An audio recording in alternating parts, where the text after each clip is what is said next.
ตาลุงมีหมอลำหลายคู่ขันกลางไล่พากันเดินทางมางานนำซอยขอให้มาเสียสวยเบิ่งมวยอีกมวยดีสุขนาดีเข้ามาซื้อกระรังเดิมเลยอีแม่ในงาน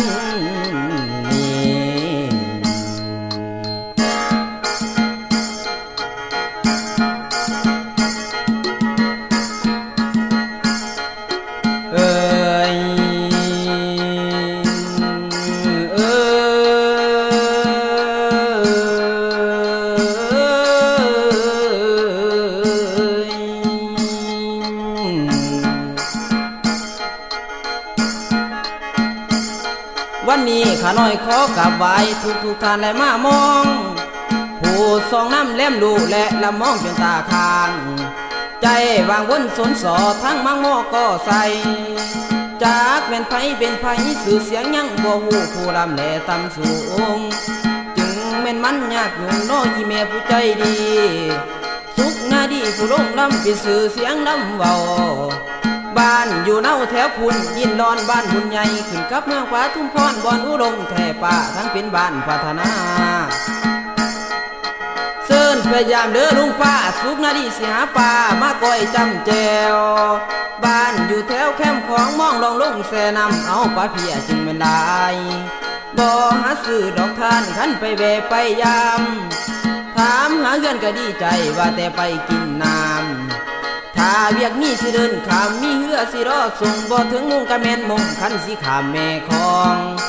เด้อว่าพวกน้องๆอยากไปแวะบ่เป็นหยังเมียพี่ยังบ่ทันมีโสดอีดีจึงหันเว้าขอย่อมือวอนเจ้าอยู่เทิงแท้ในดินดำจงดูตนหมอลำกำลังมาหักใส่เห็นใจไว้แน่ลุงขอให้ทานปักกุมทั้งย่อสูงไว้แน่ทั้งพวกแม่แด่เจ้าภาพสาธาให้อดสาฟังแล้วอย่าสีด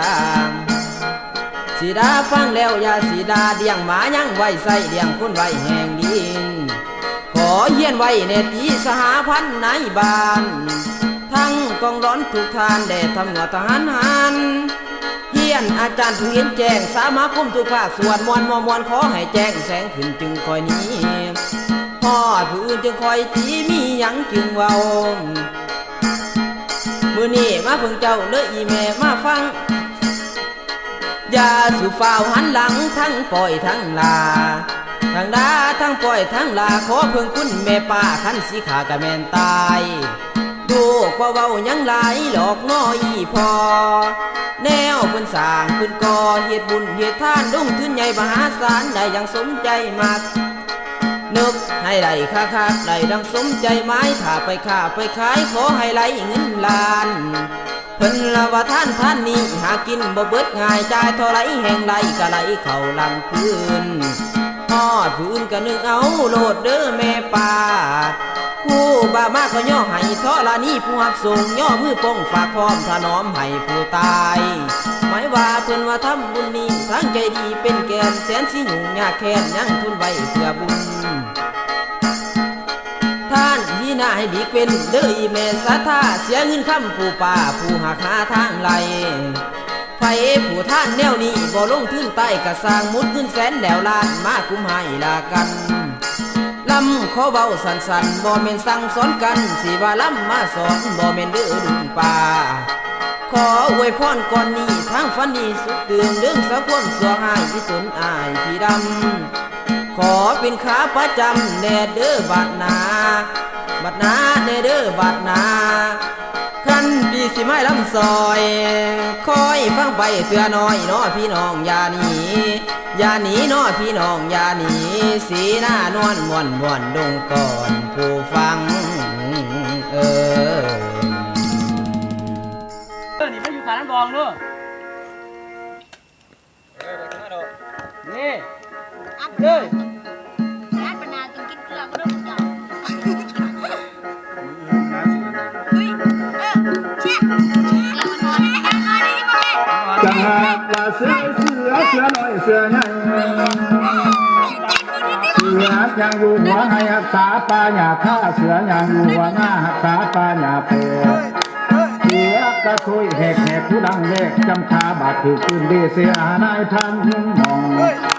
จนลืมเย็นชายหายทองเปิดฟองหัวหน้าตึงเห็นไล่ห่างตาหูมันหน้าจังตาบัดนางลม